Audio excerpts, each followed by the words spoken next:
Hello students, welcome back to Prepon. चलिए आज current affairs में एक और इशू लेते हैं। बड़ी हॉट इशू है, बहुत चर्चा में है।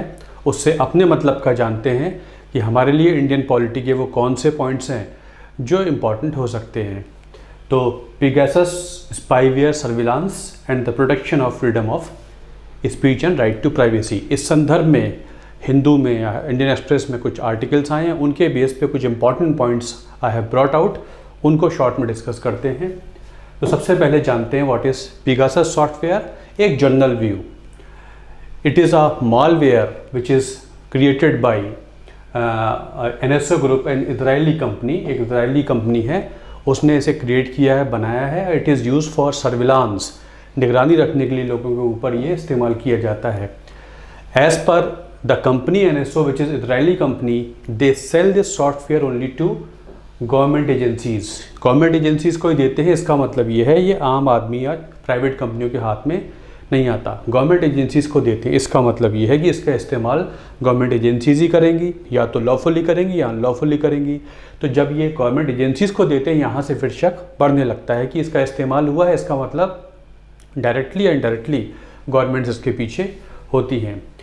इसके बारे में एमनेस्टी इंटरनेशनल ने जो अपलोड किया है एक डॉक्यूमेंट 2019 में, 2016 से इसके बारे में कुछ मीडिया हाउसेस बताते चले आ रहे हैं कि this is something wrong which is going to happen.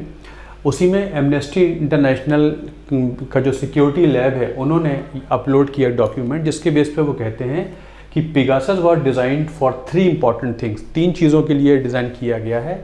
Collection of historical data on a device की जो हिस्टोरिकल डेटा है वो ये रिट्रीव कर लेता है। कंटिन्यूस मॉनिटरिंग ऑफ एक्टिविटी, वो जो पर्सन इन्वॉल्व है जिसको सर्विलांस किया जा रहा है, सर्वील्ड पर्सन है, उसको एक्टिविटी को ये फोकस में रखता है।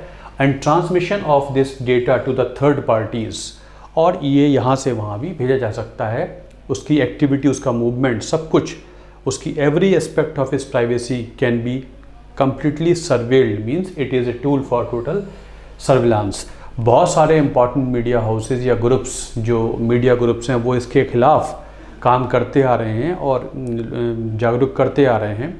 But it is still use by certain, usually it is use by authoritarian countries, जहाँ पर अथॉरिटेरियन रिजीम्स ज़्यादा होती हैं, वहाँ इस्तेमाल होता है। But as they are democratic countries ने भी इसका इस्तेमाल किया है। क्योंकि ये महंगा बहुत होता है, इसलिए प्राइवेट कंपनियों के या प्राइवेट व्यक्ति के हाथ इसका इस्तेमाल बहुत महंगा होता है। इस्तेमाल कैसे होता है? इसमें काम करती है ज़ीरो क्लिक एक्सप्लॉइट। ये एक जनरल वे में मैं आपको बता रहा हूँ। ज़ीरो क्लिक एक्सप्लॉइट का मतलब होता है you don't have to do anything. आपको विक्टिम जो है, जो व्यक्ति सर्वील्ड है, उसे पता भी नहीं चलेगा। It is design to take advantage of bugs in the popular apps वगैरह होती हैं, आई मैसेज है, व्हाट्सअप वगैरह है, उसमें ये बग्स होती हैं, उनके थ्रू आ जाता है। या जो अनसिक्योर्ड वेबसाइट्स होती हैं, उनके थ्रू आ जाता है। These are called network injection attacks and also happen without victims intervention. The device is infiltrated within milli seconds.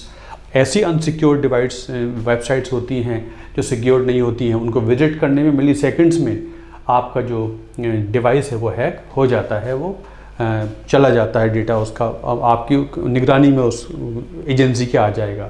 तो शॉर्ट में ये कुछ पिगासस सॉफ्टवेयर है जो NSO इजराइल की कंपनी उसने बनाया है, और इसका इस्तेमाल यूजुअली स्टेट निगरानी के लिए करती है, लॉफुल भी और अनलॉफुल भी। कई बार ऐसा भी होता है कि स्टेट्स खुद इन्वॉल्व नहीं होती हैं, वो दूसरी जो एजेंसीज़ होती हैं उनको फंड कर देती हैं कि जो बहुत लॉलेसनेस जिन स्टेट्स में होती है, वो अपने रिजीम को इंटैक्ट रखने के लिए कुछ एजेंसीज़ को अनलॉफुली अलाउ कर देती हैं। We will fund you from the back end and you should continue this work on our behalf, या सीधे गवर्नमेंट्स भी यूजुअली करती हैं। अब इसके संदर्भ में एक हिंदू में आर्टिकल आया, surveillance reform is in the need of the hour. जो सर्विलांस है उसकी रिफॉर्म्स होने चाहिए। इसके जो पूरा आर्टिकल है, वो आर्टिकल बहुत बड़ा है, इसकी लेटर से लिखा हुआ आपके पढ़ने में नहीं आएगा। इसके संदर्भ में जो इसका जिस्ट हमारे इंडियन पॉलिटी के से मतलब का, वो मैंने निकाल के आपको बताता हूँ। सबसे पहले तो as per this article it is violation of right to privacy. Right to privacy का ये वायलेशन है। Right to privacy has been held to be a fundamental right in Puttaswamy case 2017। Puttaswamy case ने राइट टू प्राइवेसी को fundamental right बताया। इसके अंदर बहुत सारे राइट्स निहित बताए हैं। उसी में बोला था कि it is right to privacy also means protection against state surveillance. मतलब सरकारें भी बहुत, वैसे सरकारों के पास अधिकार है in the interest of security of the nation, in the interest of friendly relations with the state, in the interest of sovereignty of India, governments can do something regarding this surveillance, but still बहुत ज़्यादा procedural security के साथ ये काम किया जा सकता है। तो पुट्टास्वामी के अनुसार स्टेट सर्विलांस के खिलाफ भी राइट टू प्राइवेसी काम करता है, डेटा प्रोटेक्शन के खिलाफ भी राइट टू प्राइवेसी काम करता है। Hence it is not states unless it is very very necessary, तब तक स्टेट सर्विलांस में किसी को नहीं रख सकती हैं। वैसे फॉर योर इन्फॉर्मेशन, गवर्नमेंट के पास लीगल बैकिंग भी है। गवर्नमेंट के पास इंडियन टेलीग्राफ एक्ट 1885 है जो टेलीफोन टैपिंग की परमिशन देता है, और कंप्यूटर रिसोर्स की टैपिंग के लिए इंफॉर्मेशन टेक्नोलॉजी एक्ट 2000 है सेक्शन 69 जो इंटरसेप्शन की परमिशन देता है। किसी भी कंप्यूटर रिसोर्स को इंटरसेप्ट कर सकते हैं। Interception rules 2009।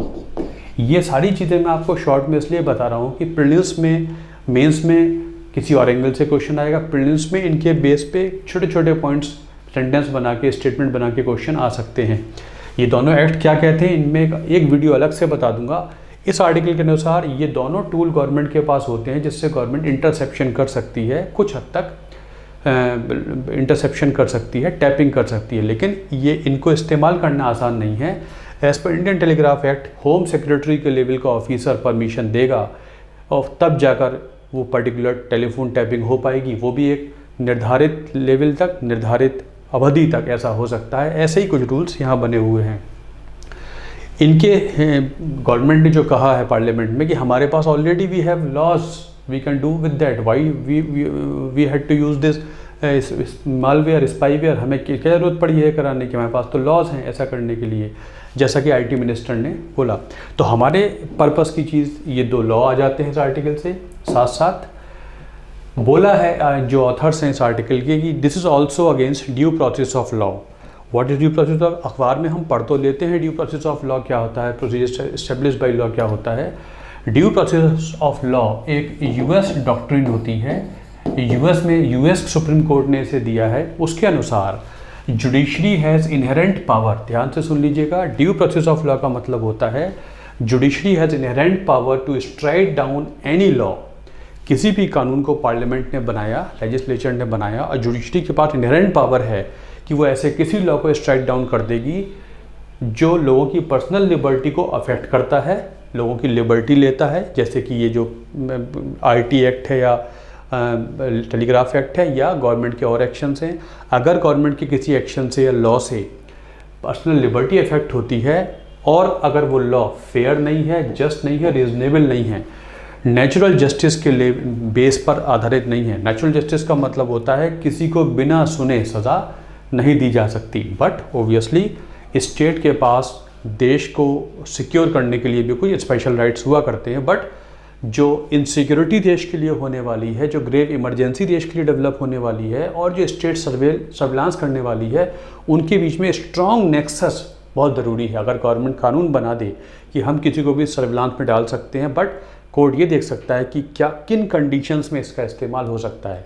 तो ड्यू प्रोसेस ऑफ लॉ कहता है कि judiciary has power to strike down any law which is affecting personal liberty of people if the law is not just, fair and reasonable. अगर वो सही तरीके से नहीं बनाया गया है, उसका उद्देश्य बहुत ग्रेव सर्कमस्टांसेस में इस्तेमाल हो, अगर ऐसा नहीं दिखता है, ऐसे किसी कानून को जुडिशरी गलत साबित खारिज कर सकती है।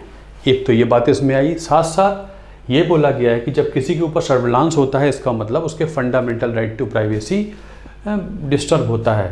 तो आर्टिकल 32 किसी व्यक्ति को फंडामेंटल राइट बचाने के लिए सुप्रीम कोर्ट जाने की परमिशन देता है, 226 हाई कोर्ट जाने की परमिशन देता है, बट सिंस ये सीक्रेसी में होता है, ओपेसिटी में होता है, जो सर्विलांस में है वो जान ही नहीं पाएगा, तो वो अपनी सिक्योरिटी के लिए, अपने राइट को बचाने के लिए कोर्ट भी नहीं जा सकता। ये एक हाईलाइट है इस आर्टिकल की। दूसरी एक हाईलाइट ये भी है कि वर्ल्ड प्रेस फ्रीडम इंडेक्स जो रिपोर्टर्स सेंस फ्रंटियर्स मतलब रिपोर्टर्स विदाउट बॉर्डर्स एक एनजीओ है। ये एनजीओ कितना प्रेस फ्रीडम उस देश में है उसके बेस पे इंडेक्सिंग करता है। इस आर्टिकल में लिखा है वैसे भी इंडिया का जो प्रेस फ्रीडम का इंडेक्स है वो काफ़ी नीचे है, 150 देशों में 142 पे आता है। तो ये यहाँ पे इंडिया की कंडीशन अच्छी नहीं है as per this particular body. और अभी परसों आरएसएफ ने बल्कि कल बोला है रिपोर्टर्स सेंस फ्रंटियर्स और मीनिंग दिया है Reporters Without Borders, they are going to go for a litigation. इस जो एनएसओ कंपनी है इजराइल की, इसके खिलाफ ये मुकदमा करने जा रहे हैं कि इस स्पाईवेयर को बेचना बंद किया जाए। तो ये इसके सारे इम्पॉर्टेंट हाइलाइट्स हैं इस आर्टिकल की, जिसमें बोला गया है कि अगर हमको ये डर लगा रहेगा, अगर पत्रकारों के इसमें नाम नंबर ज़्यादा टैप किए गए हैं, अगर ये डर लगा रहेगा कि हमारी जो करस्पॉन्डेंस है वो टैप हो रही है, तो फिर वो जो फ्रीडम ऑफ स्पीच है वो ठीक तरीके से काम नहीं कर पाएगी।